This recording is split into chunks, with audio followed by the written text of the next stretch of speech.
اب بنیادی طور پر دنیا کی زندگی میں ایک مومن بندے کا موٹو، اس کا ایک ٹارگٹ اور ایک مقصد بہت عظیم ہوتا ہے، اور وہ یہ ہوتا ہے کہ جب میں نے مرنا ہے تو اس کے بعد مجھے رسوائی نہ ملے، مجھے ذلت نہ ملے، وہاں پر میں کامیاب و کامران ہوں۔ اگر آپ غور کریں، اس زمین پر جتنے لوگ آپ کو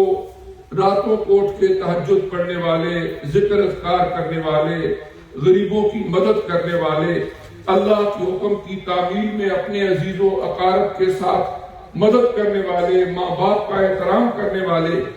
اور اللہ رسول سے محبت کرنے والے جو لوگ موجود ہیں، ان کا ہم جتنے لوگ بھی ہیں، ابھی ہم تیار ہو کے جمعہ پڑھنے کے لیے آئے ہیں، 5 وقت کی نماز پڑھتے ہیں، سخت سردیوں کی راتوں میں اٹھ کے فجر کی نماز کے لیے تیاری کرتے ہیں۔ کیا ہے؟ ہمارے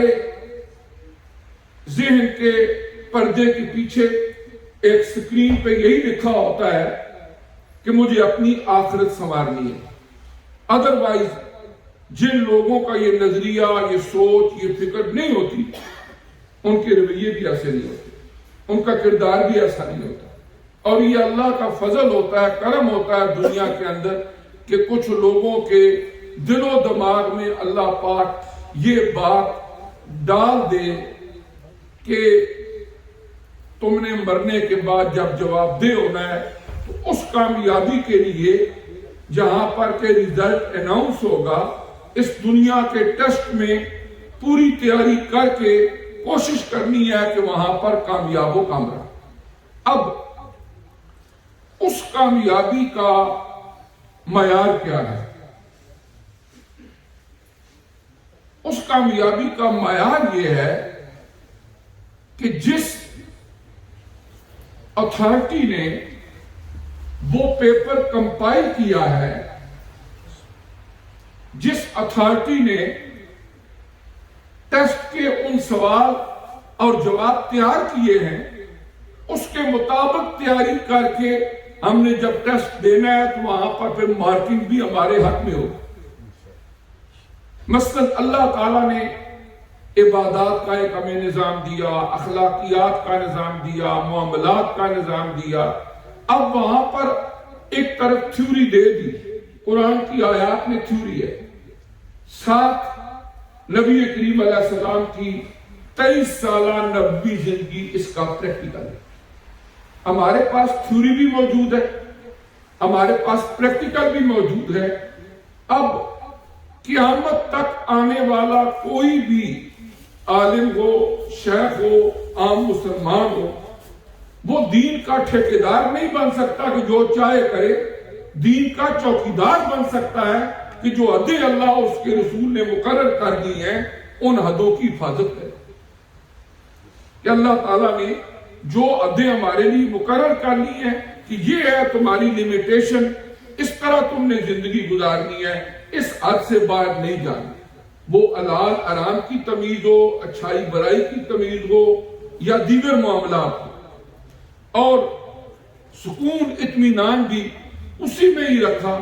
جب ان حدود کے اندر رہ کے ایک مختصر سی زندگی کو ایک بندہ گزارتا ہے۔ اب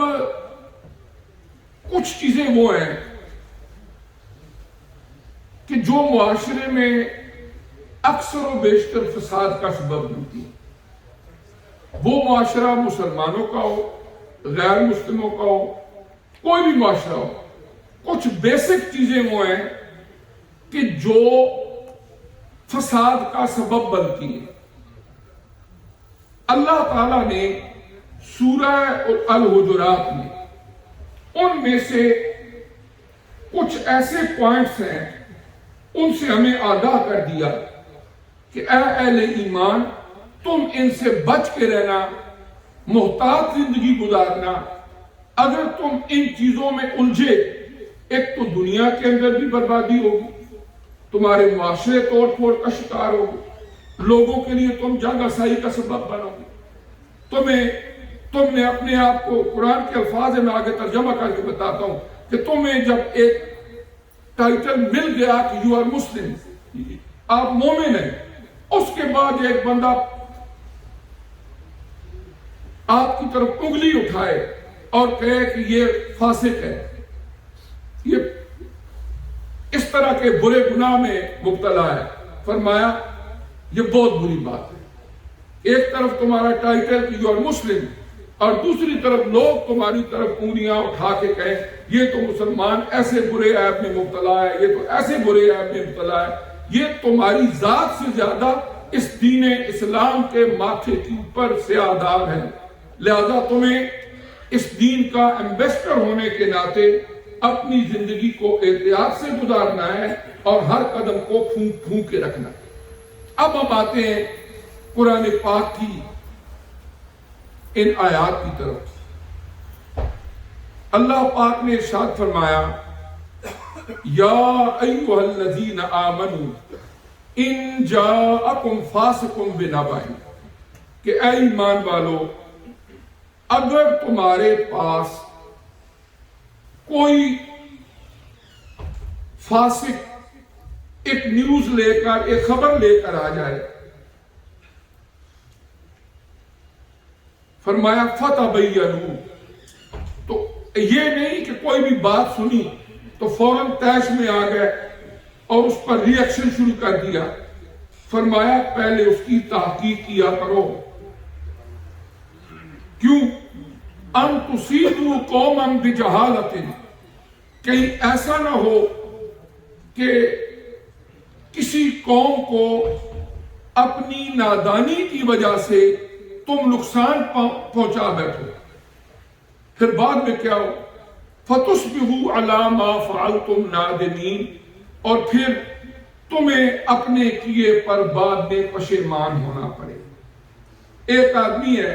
وہ آپ کو ٹیلی فون کرتا ہے، او جی یہ ہو گیا وہ ہو گیا، یا وہ آپ کہتا ہے وہ جی آپ کے بارے میں تو فلاں نے یہ کہہ دیا ہے یہ ہو گیا، بجائے اس کے کہ ہم اس بات کی تحقیق کریں، اس کی تہ تک پہنچیں کہ اس بندے کو غلط فہمی ہوئی ہے، یا یہ فتنہ انگیزی کرنا چاہتا ہے، یا اس چغلی کی وجہ سے یہ آگ لگانا چاہتا ہے، بجائے یہ کچھ کرنے کے ہم کیا کریں، جو ہی ایک بات کو سنا فوراً طیش میں آ جائے اور اس پر ری ایکشن اپنا شروع کر دے۔ اللہ قرآن پاک میں فرما رہا ہے ایسا نہ ہو کہ تم کچھ کر بیٹھو اور پھر بعد میں تمہیں پتہ چلے نہیں وہ تو غلط فہمی تھی، وہ بات حقیقت نہیں تھی۔ اب یہ آیت کیسے نازل ہوئی؟ یہ بھی بڑی انٹرسٹنگ بات ہے کہ یہ آیت کریمہ کس موقع پر نازل ہوئی۔ حضرت سیدنا عبداللہ ابن عباس رضی اللہ تعالیٰ عنہ سے روایت کی حدیث مبارکہ ہے عبرانی شریف میں کہ یہ آیت ولید بن عقبہ بن ابی معیط کے حق میں نازل ہوئی۔ رسول کریم علیہ السلام نے ولید کو بنی مصطلق قبیلہ تھا اس طرف بھیجا کہ جاؤ تم نے وہاں سے زکوٰۃ کلیکٹ کرنی ہے۔ اب مسئلہ یہ تھا کہ جو جاہلیت کا زمانہ تھا اس میں بنو مصطلق قبیلہ اور ولید بن عقبہ بن ابی معیط ان کے درمیان ایک چپکلش چلی آ رہی تھی۔ اب نبی کریم علیہ السلام نے انہیں بھیج دیا کہ جاؤ زکوٰۃ کلیکٹ کر کے لا دیا، لیکن ان کی جاہلیت کے زمانے کی آپس میں دشمنی تھی۔ بنی مصطلق قبیلے کے لوگوں نے جب یہ خبر پائی کہ ولید بن عقبہ آ رہے ہیں تو وہ حضور علیہ السلام کے ایک نمائندے کے طور پر آ رہے ہیں، تو ان کے دلوں کے اندر نبی کریم علیہ السلام کی محبت تھی اور آپ کا جو قاصد ہے، آپ کا بھیجا ہوا ہے، اس کی بھی محبت ہے۔ وہ بھول چکے تھے اس چیز کو کہ زمانہ جاہلیت پہ کیا ہوا کہ کیا نہیں ہوا۔ اور ایک بات یہ بھی تھی کہ نبی کریم علیہ السلام نے اپنی زندگی میں جہالت کی رسموں کو دفن کر دیا تھا، اب نیا دور تھا، اسلام کا روشنی کا دور تھا۔ وہ انہوں نے کہا کہ ہم استقبال کے لیے باہر جاتے ہیں، کہ اپنے پیارے نبی کے اس نمائندے کو، اس قاصد کو اس عزت کے ساتھ لے کر آئیں، پھر ان کو زکات دیں۔ اب جو ولید بن عقبہ تھے، ان کے دل میں یہ خیال ہوا کہ چونکہ زمانہ جاہلیت سے ہماری دشمنی چلی آ رہی ہے، یہ لوگ یقیناً مجھے مارنے کے لیے آ رہے ہیں۔ اب ان کی نیت کیا تھی؟ انہوں نے کیا سوچا؟ اب یہ ہے کہ اسی رستے فوری طور پر واپس بھاگے اور لوٹ کے آئے۔ حضور علیہ السلام کے پاس جب آئے، اب انہوں نے یہ سوچا کہ یہ لوگ بجائے زکات دینے کے مجھے مارنے کے لیے آ رہے ہیں۔ انہوں نے آ کر حضور علیہ السلام کی بارگاہ میں کہہ دیا، یا رسول اللہ صلی اللہ علیہ وسلم، ان لوگوں نے زکات دینے کی بجائے مجھے قتل کرنے کا ارادہ کیا ہے، اور میں بڑی مشکل سے جان بچا کے آپ کے پاس پہنچا ہوں، اور وہ زکات نہیں دینا چاہتے۔ جب یہ بات نبی کریم علیہ السلام تک پہنچی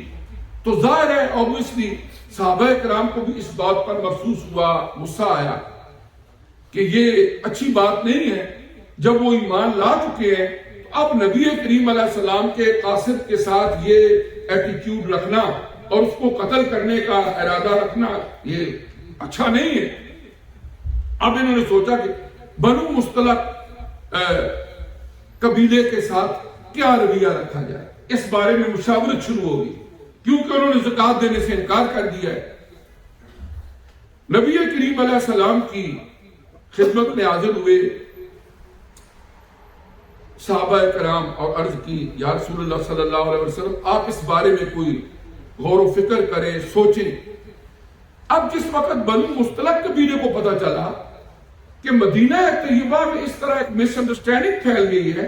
اور ہمارے بارے میں کچھ سوچا جا رہا ہے، وہ لوگ اسی وقت نبی کریم صلی اللہ علیہ وسلم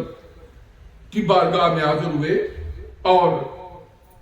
انہوں نے عرض کی، یا رسول اللہ صلی اللہ علیہ وسلم، ہم مسلمان ہیں، ہم زکات دینا چاہتے ہیں،